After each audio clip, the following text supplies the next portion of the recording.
Welcome to the G5 Huddle. The College Huddle is the largest fan-led college sports podcast community on the internet.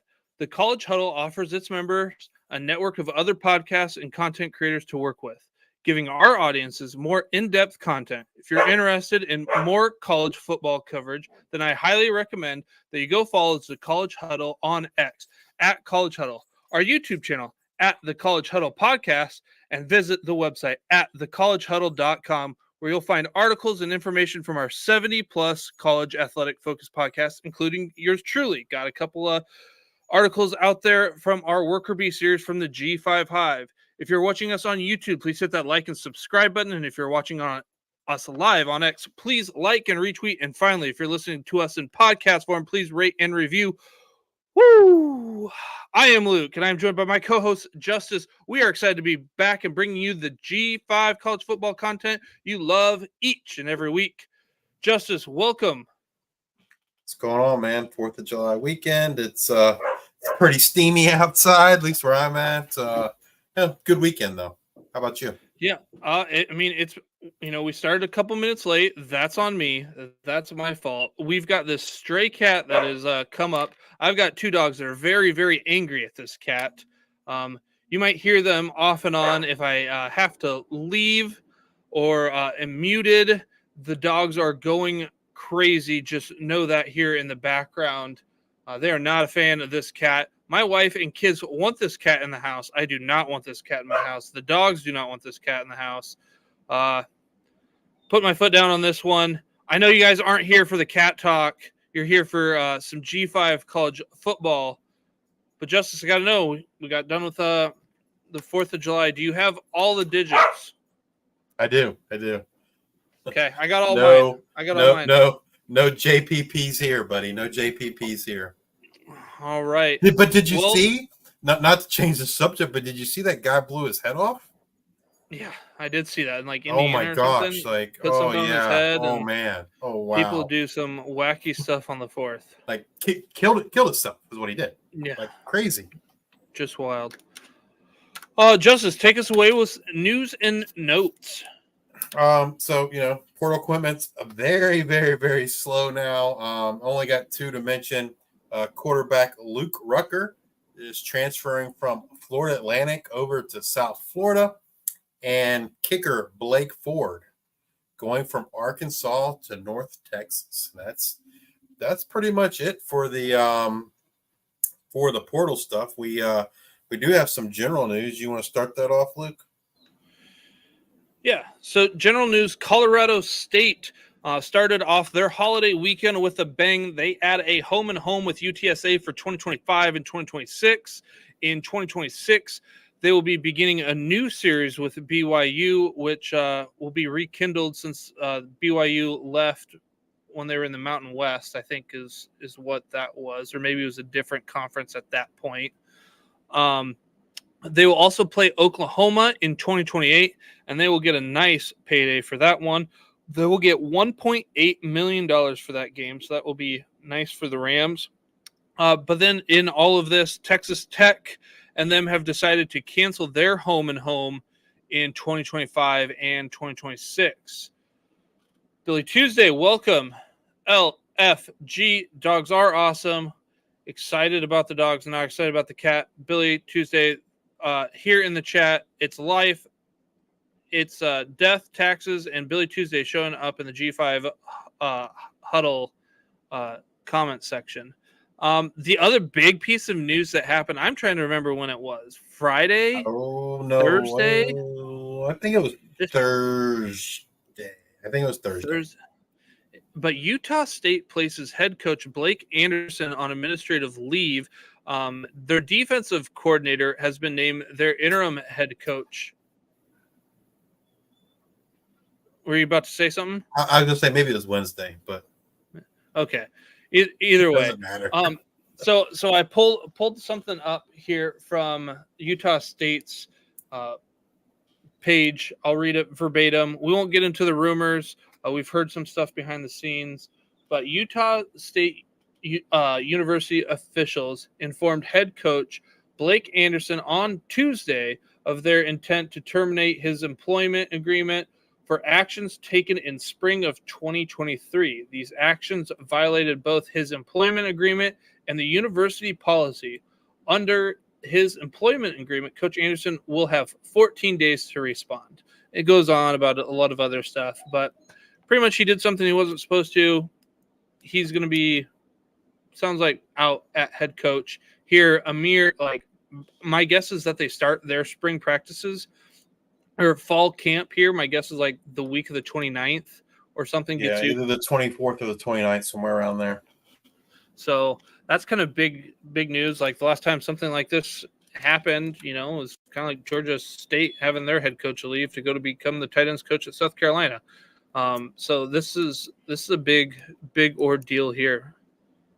And it wasn't just him. It was there was 3 individuals. It was him, the person that was the athletic director at the time. I don't remember what his title is today. He's not the athletic director anymore, but he's still there, had a different title. But at the time when this stuff took place, he was the athletic director. And then there was like a director. Yeah, that is he's the associate vice president and deputy athletic director of external affairs. And then the third guy was like a director of player personnel or something like that. And then like kind of community involvement type stuff. Yeah, and so Anderson obviously lawyered up, and his lawyer said something to the effect of, well, you can't blame Anderson for the failures of his boss, which was the the athletic director at that time. So that's kind of his stance. At the end of the day, I don't think it changes it's not going to change in terms of who the football coach is, right? The only thing that's going to matter in terms of his disputing the charges or a future lawsuit is going to be what Utah State has to pay him, right? I mean, I don't see a world where Anderson returns as the head coach, right? So the legal part will figure out what, if any, Utah State has to pay him. One interesting thing, so he's on administrative leave for the next 2 weeks. So he's not fired yet. And so my understanding is that means that when a coach gets fired or leaves, the players have a transfer portal window of 30 days. So since he's not technically fired yet, that 30-day period has not opened. I saw on the Utah State message board some fans talking about this. I absolutely don't think it will happen because it just, I think, would not be a good look for the university. But it just kind of shows, like, in today's world, things that could happen. And they were talking about, hey, what if the university doesn't fire him officially until, the end of August, which means that 30-day window, doesn't really open. And at that point, those players can't go anywhere because, most of those schools are going to be all full. And so, basically the argument was it's a way to keep players here. I personally think it's a terrible idea. And I think it would backfire on them in the long run. And I don't think they're going to do it, but it was just something that I saw on the Utah State message boards, and I don't know, just kind of the crazy world with the transfer portal today. Yeah, I wouldn't put it past anybody to do that.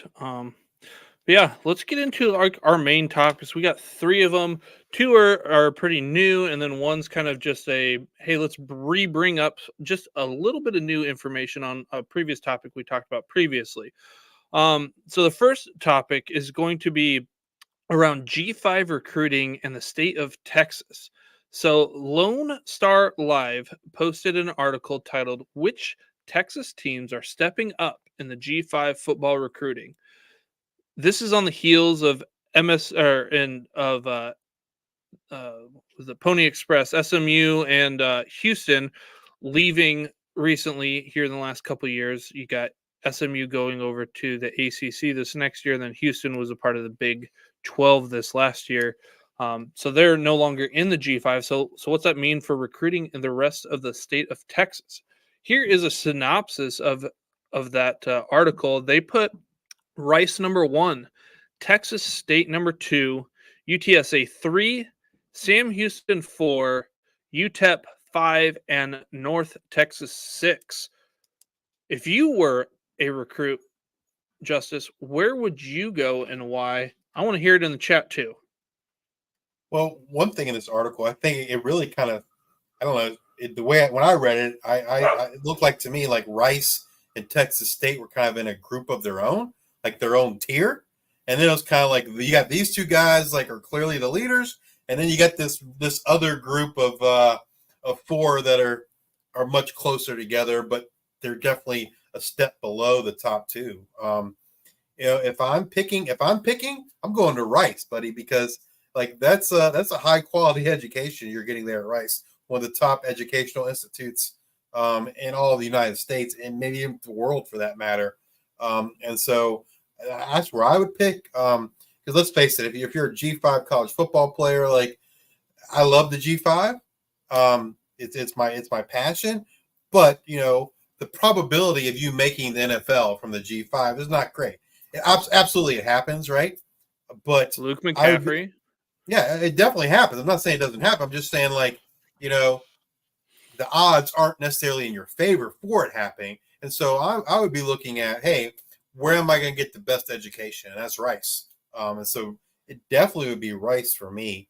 Luke and I talked with some folks from Sam Houston recently, and they were really talking about Texas State and the recruiting that Texas State's done. And they felt like Texas State, in terms of the G5 schools, was just on another level there in Texas.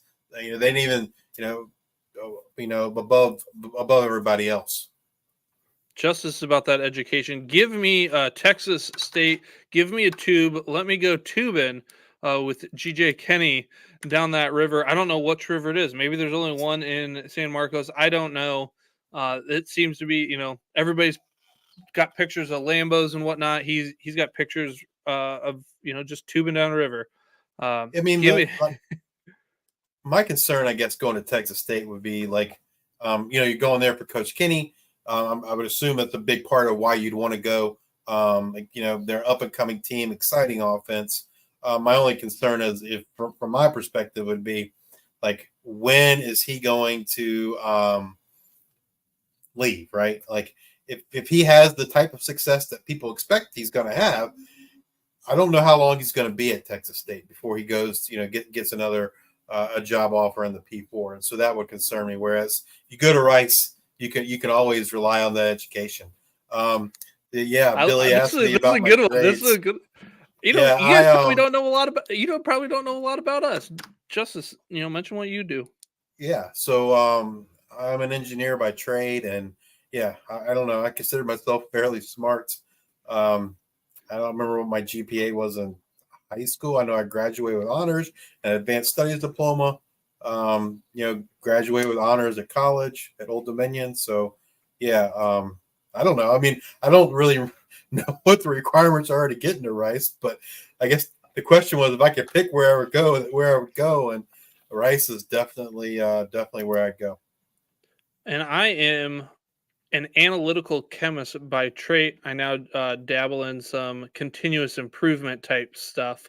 But that's what I do. Billy Tuesday, we need to know what the requirements are to get into Rice. That's what we need to know. But yeah, that was an interesting take there. And like you said, we talked to Sam Houston, and they seem to be like coming up. And it's interesting to see them at 4. The Lone Star Live doing this because they just moved up to the FBF this last year. So you would think, if anything, that they are a little bit behind in some of that. I don't know the NIL collective stuff, but they're maybe just a little bit behind, but they're catching up pretty quick, I think. And then LFG says you can follow Kenny to Baylor. That's absolutely true for some players, right? But that's not. He can't take the whole roster with him. But obviously he'll take. I would assume, just like any coach, he's going to take some players with him for sure when that time comes. And then you got like UTSA. You got San Antonio. They've put some pauses or postponements on some indoor facilities. Gets hot there, but they've allocated money elsewhere in different spots. UTEP just has. I'm trying to think of their new head coach that they just brought in this last year. From Austin P. Yep. So Oh, I can't think of his name off the top of my head. but I mean, it's High a cool energy guy. stadium. It's a cool stadium. Not a lot going on there at UTEP. And then North Texas is an up and coming team. I think they're going to be a fun one to watch. They get it's Morris Scotty Chandler. Walden.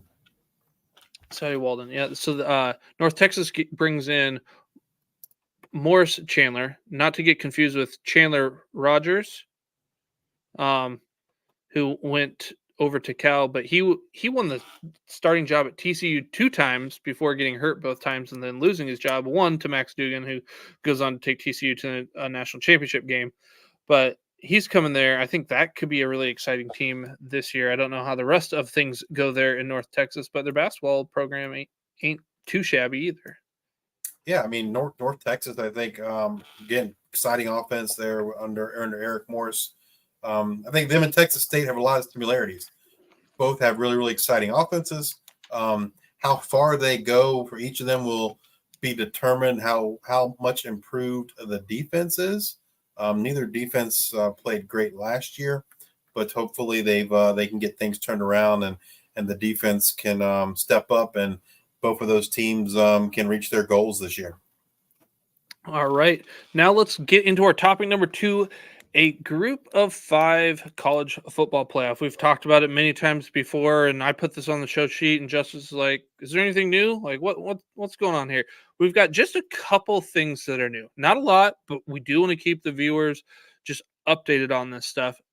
So previously, Northern Illinois Athletic Director Sean Frazier reported that both a G5 playoff back in 2017 and like kind of an NIT type tournament for the FBS would kind of do the college football playoff. However, the ideas like those never really came to fruition or whatnot, but those types of conversations are being had again.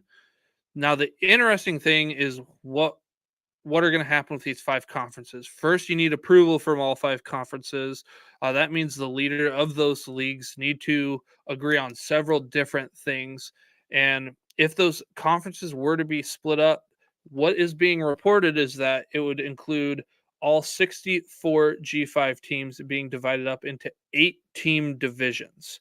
So that's pretty much like it for the news part of it. That's different. And this is, again, if you haven't tuned in before, this is coming off of the CFB playoff, where the group of 5 conferences will take are going to take 9% of the 1.3 billion ESPN is paying each year for the college football media rights. That's down 22% under its previous deal. While you got the Big Ten and the SEC taking in 29%, and then we just had that NCAA settlement, which it will pay half of it, but then the remaining half, 60% of that half, is going to be paid by G5 teams and their programs. So again, trying to figure out how to create revenue and things like that. Justice, is there anything you want to talk about this, or can we just get on to the next thing? No, I just wanted to. I mean, that whole conference thing, that's kind of interesting and new. I don't know that. I mean, I don't know that that's a requirement. But because I mean, I don't know. I feel like some conferences aren't gonna they're not gonna want to do that, right? Because what I feel like it is kind of like not like a mole, but like obviously enough people have talked that this is formulated. Now, it doesn't say who came up with the idea. It just says it's out there. And my guess is that it's just these feelers getting put out there. It's like, how much blowback do we get about this? Or is it well received? If it's well received, well, maybe we'll venture down this road. And if people put the kibosh to it, or this is the worst thing ever, or raise a big stink, like, oh, well, I mean, we weren't really thinking about that. It just goes by the wayside. I think it's kind of this like win-win. Somebody leaked it into the media on purpose is my guess. Yeah, it'll be interesting. I think before the American got a new commissioner not too long ago, and I would have said before that change that there's no way that they would ever agree to anything like this. But with that new commissioner, maybe they would. He talked about private equity and stuff when they hired him. I don't know. It'll be interesting. I think still the best idea, and the last time we talked about this is what we talked about, but the best idea I've heard and makes the most sense to me is stay within the current system. You have your top, and this came from the ODU Monarchists, who are part of the College Huddle. So shout out to those guys. But this is where this idea came from. The whatever G5 team makes the playoffs will go to the playoffs. Then you'll have 4 other conference winners who did not make the college football playoffs, and those 4 conference winners would square off, or 2-2, against each other in a bowl game, right? And I think the article that the Monarchists published, it was the LA Bowl and the New Orleans Bowl. But for the sake of argument, it doesn't really matter which bowl. But the point was, hey, you'll get the other 4 G5 conference champions to play each other in a bowl game. So you get kind of a quasi playoff, if you will, and you're still using the current structure, right? You're not separating yourself from the P4. You're still using the same, the bowl structure, etc. I think that's the easiest thing to implement, and then you do that and kind of see what the interest is. And I think you might get a better feel for what the financials and all that means before you just say, hey, we're going to go do our own thing. And then at the end of the day, you're like, you could potentially royally screwed yourself, because now you're not even getting, what was it, the 1.3 billion, the 9% of the 1.3 billion. You're not getting that anymore. You're getting something even less because you took action on yourself. I don't know. I just think that was of all the ideas I've heard, that one I really like, and to me just makes the most sense. Absolutely. I don't really know if there's much more to belabor on. We got Scotty King in the house. He's been here before. Memphis in the house. Some are saying Scotty King is the Tiger King. We're not sure. We've not seen the Tiger King and Scotty in the same places together. All I'm saying. All right, topic 3 on our last one for tonight. 24/7 wrote an article titled College Football Rankings. A lot of extra words that I didn't want to type out or talk about, but in general, they just looked at the college football conferences and ranked them. So here's what they gave. Number 9, CUSA. Number 8, the MAC. 7, the American. 6, Mountain West. And 5, the Sun Belt. What are your thoughts there, Justice? I think you can make there. I think there's 3 conferences you can make an argument for to be the top G5, and that's the American, Mountain West, and Sun Belt. I think they all have their own issues. I personally think that the Sun Belt, from a top to bottom perspective, is the strongest. And I think the American, is very top heavy, and its top 2 or 3 teams might be the 2 or 3 of the best teams in all of G5. It's the rest of the conference that really brings that down. And the Mountain West, I think, from top to bottom is pretty strong too. I think they obviously have a really strong top there with what we expect with Boise State. So I think you can make an argument for any of those 3 and put those 3 in any order. I think, for me personally, I think most people would say I'm probably biased, but I think I would put Sun Belt number 1, just because I just feel like top to bottom they are the strongest. I don't think they necessarily have the strongest singular team or singular teams, but I think from top to bottom they are the best conference. I think I might put American at number 2 just because of those top teams are so good.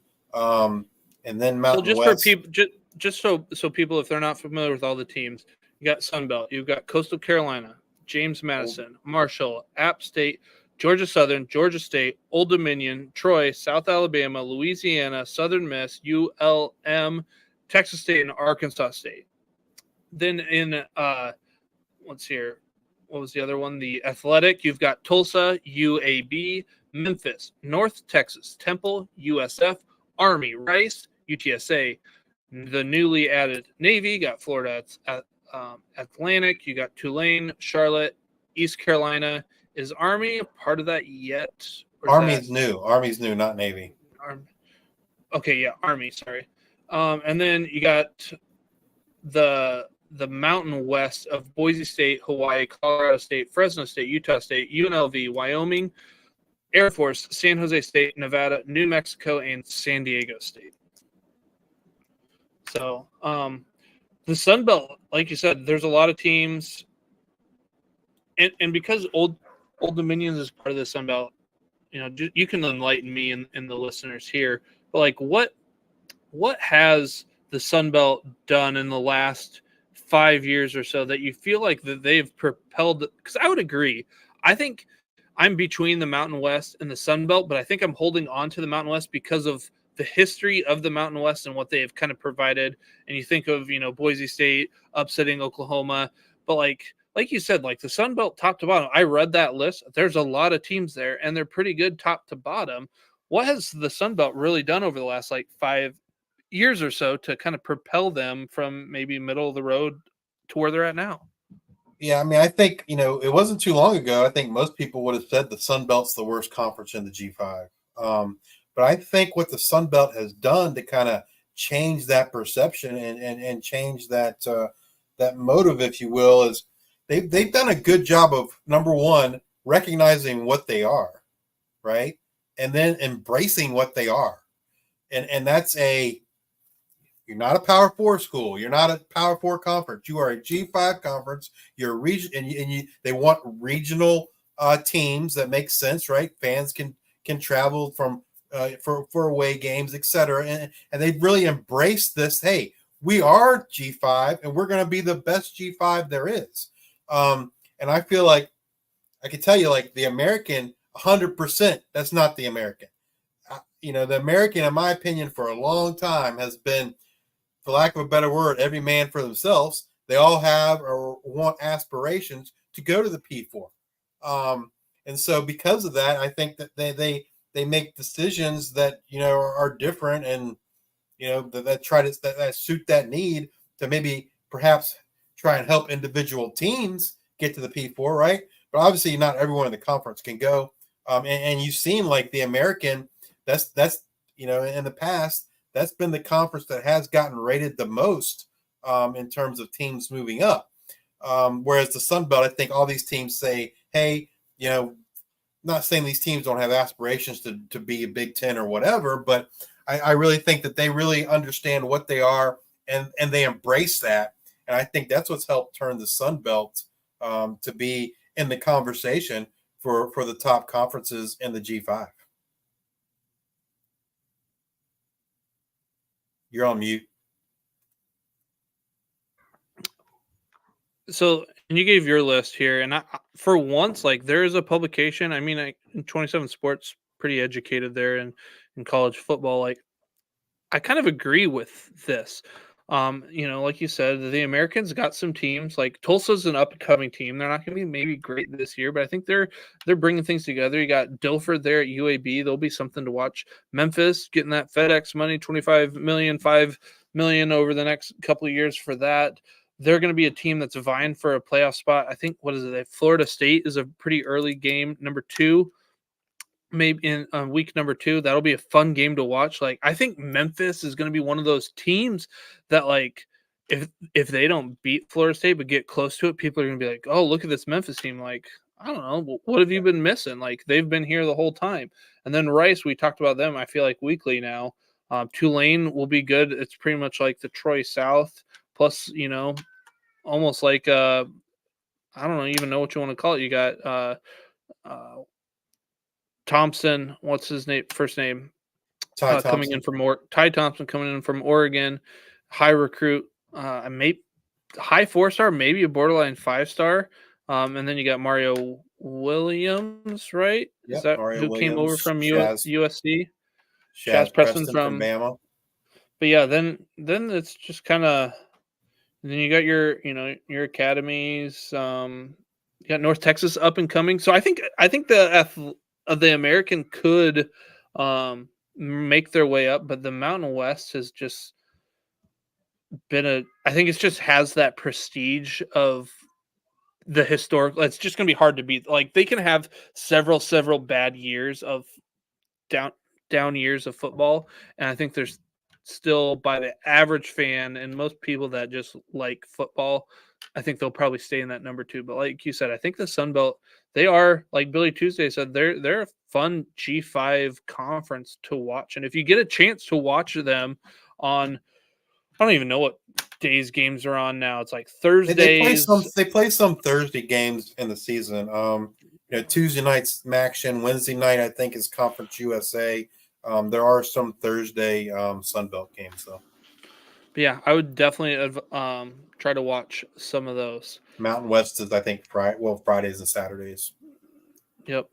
But yeah, is there anything else that you want to touch on today? Is there anything in the chat? I was just gonna say, like, if you ask like number 4 and 5, like again, I think Conference USA and MAC, the argument is okay.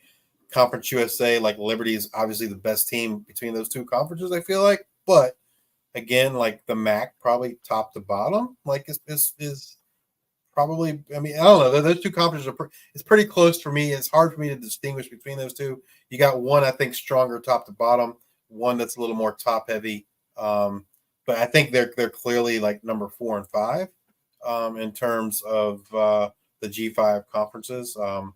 And the MAC got hit really hard.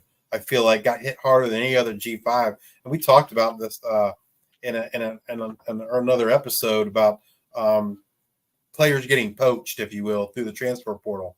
And the MAC was definitely like got hit the hardest of all the G5. So hopefully they can bounce back this year and give us some good Tuesday night and Maction games. I remember I always go back to the COVID. Was that when like and those Maction games were like 55-48 or something, man? Just exciting games to watch from an offensive standpoint anyway. Honestly, those games and what people want of that Maction is the Sun Belt. Just watch the Sun Belt. But then they've got some games that are some drag it out, fight it out, defensive game. Like it is a really good conference. I want to get back to a couple comments here in the chat before we end it. We did ask people what team that they would want to go to, and LFG says UTEP. He wants to go there for the playing time. Not sure what position he would play, water boy or what it is, but he's going there for the playing time. Maybe it's an offensive scout. We're not sure. LFG, drop it in the chat. What position are you playing? I'm probably I'm 6'4". I'm about like 270 now. I'm not good enough to be, some defensive tackle, but if I'm going for a payday, I'm beefing up to become a defensive tackle. That's what I want. And then earlier, just want to make sure that we touch on it. We've got Jabari Jones. He just wants to know thoughts on Kennesaw State. Justice, do you have any thoughts there on the Owls? I mean, they're joining Conference USA, which by this 24/7 ranking is the weakest conference. But it's a pretty big jump. I mean, I don't know. I feel like folks could be spoiled, right? Because we saw JMU make the jump and have success. We saw Jacksonville State last year make the jump and have success. But that's not the norm per se. And so I think folks at Kennesaw State need to be patient. And just they're going to take some lumps this year, and hopefully they learn from that and then they build towards the future. Offensively, I've watched one Kennesaw State game in my life, and that was I watched their game against Furman last year. And people would say, "Oh, they run a triple option offense." Well, it's not how I would describe their offense. They I mean, are there options of that? Are there elements of that? Sure, but they're watching them is not like watching Army or Navy. They pass the ball a lot. Their defense was actually pretty solid last year. Now, granted, it wasn't an FBS schedule, but their defense was pretty solid. And so, I don't know. It'll kind of be interesting to see. I mean, I feel like I don't know their schedule off the top of my head, but I would say, I don't know, if you got 3-4 wins, you got to consider that a success in your first year of FBS. Yeah, I don't know their schedule off the top of my head. I think 3 would be a stretch. Like you said, it's not quite a triple option offense. Their quarterback They're from last year, gone, yeah. Jonathan Murphy, is gone. He had, of those rushing attempts, he led the whole running back room, the whole offense in attempts with 116. I know sacks are included in those stats. So that's going to be a tough one to fill. And then their leading receiver from last year, Isaac Foster, has graduated. He's out of eligibility. He had 45 targets last year. The next closest is 20. So it's not like, the leading receiver in that room that's coming back has 14 receptions for under 350 yards. I Like, mean, they're not going to be passing it. I would say, like, off the top of my head, their best offensive player or player to watch would be running back Michael Benefield. He's pretty good, pretty good. But yeah, other than that, I don't really know a whole lot about him. Like I said, I just watched the one game against Furman, and that was it. But we will get some representatives from Kennesaw State Owls on our G5 Hive Worker Bee series. We're working on trying to get them scheduled actually currently. So check that out if you want to learn more about the Owls. Anybody, especially you, Jabbar Jones. Other than that, is there anything else that you want to cover tonight, Justice? No, man, it's well, the next 2 weeks, Luke will not be with us. And so I have lined up two special guests, one for each week. And it's going to be a little bit different than what we normally do. If anything happens like a Blake Anderson situation, we'll certainly discuss that. We'll mention it. But I'm going to take this opportunity with Luke being gone. We're kind of like, fall camps are going to be starting up here at the end of the month. So a lot of news will be coming. So it's really kind of a slow, kind of dead period, if you will. And so I wanted to take the opportunity to introduce the audience to some things that they may not be aware of that are available. And that's, a lot of folks play NFL fantasy football. So there's a video game coming out, right? Yep, there's a video game. EA Sports College Football video game is coming out, I believe, on the 16th or 17th of this month. Well, in addition to the video game and NFL fantasy football, there is college fantasy football. So for next week's episode, I have an expert coming on to kind of, just answer questions, kind of fill folks in on what college, what to know about college fantasy football, how they can play it, how they can join a league, all that sort of stuff. And then I'm going to build off that for the 21st episode. Luke will be on vacation again. And so I have another expert coming on to talk about a different kind of format, and it's called Campus to Canton. So basically it combines NFL fantasy football and college fantasy football together, where you have players that graduate from your college fantasy football team to your NFL fantasy football team. And so that's what we're going to do the next 2 weeks with those two special guests, try to introduce you guys to, especially if you love NFL fantasy football, I think you'd love college fantasy football. And so I'm going to take that opportunity. And now's a great time to join a league with a lot of leagues and drafts starting here at the end of the month and the 1st of August before the season starts. Yep. So I will be out, like Justice says, the next 2 weeks. Next Saturday, I will be driving about 10 and a half hours north up into the northern Minnesota with my kids. I love my kids, but being in a car with them for like 10 and a half hours is going to be rough. And all of the potty breaks that go along with it. So, and then the next week, we are driving back down that Sunday. So I will be back in about 3 weeks. We will be full board. So, Justice, thank you for taking the reins. And I hope you guys are excited to learn a little bit more about college fantasy football and campus to camp leagues. And if you're looking for more G5 college content, please check out the lineup of teams over at the College Huddle. They have articles, podcasts, YouTube shows, and plenty of content for the G5 college football fans. And we had a lot of questions about specific teams tonight. So if you're still looking for more G5 college football content, I definitely encourage you to go check out our G5 college football show, the G5 Hive at G5 Hive on X and on YouTube. We are currently producing our Worker Bee series, where we deep dive into the landscape of G5 college football teams with the folks that know them the best. We do interviews with beat reporters, super fans, school podcasts, and even student reporters to get all the skinny on the G5 teams they cover. We're over halfway done in terms of episodes available on our YouTube channel right now. You can find them on YouTube as well as podcasts on Apple Podcasts and Spotify. This past week, we released episodes covering the South Florida Bulls, the Rice Owls, Marshall Thundering Herd, Louisiana Raging Cajuns, and the Buffalo Bulls. And then coming up this week, we have episodes with the Yukon Huskies, the Tulane Green Wave, Colorado State Rams, Nevada Wolfpack, and the Sam Houston Bearcats. So a new episode releases. Currently, right now, we're releasing episodes Monday through Friday, 8 a.m. every single day. And we have, and if that's not enough for you, we have player interviews too. The last 2 weekends we've released player interviews. So last weekend we released interviews with Memphis running back Mario Anderson Jr. and Middle Tennessee quarterback Nicholas Fatiato. And then this weekend, right now, we released an episode with Appalachian State wide receiver Caden Robinson yesterday. And this morning we released an episode with Northern Illinois linebacker Christian Furman. So not only are we bringing you previews of the teams, we're bringing you player interviews as well. So just a great way to get to learn more about G5 college football. And we've had an episode dropping every single day.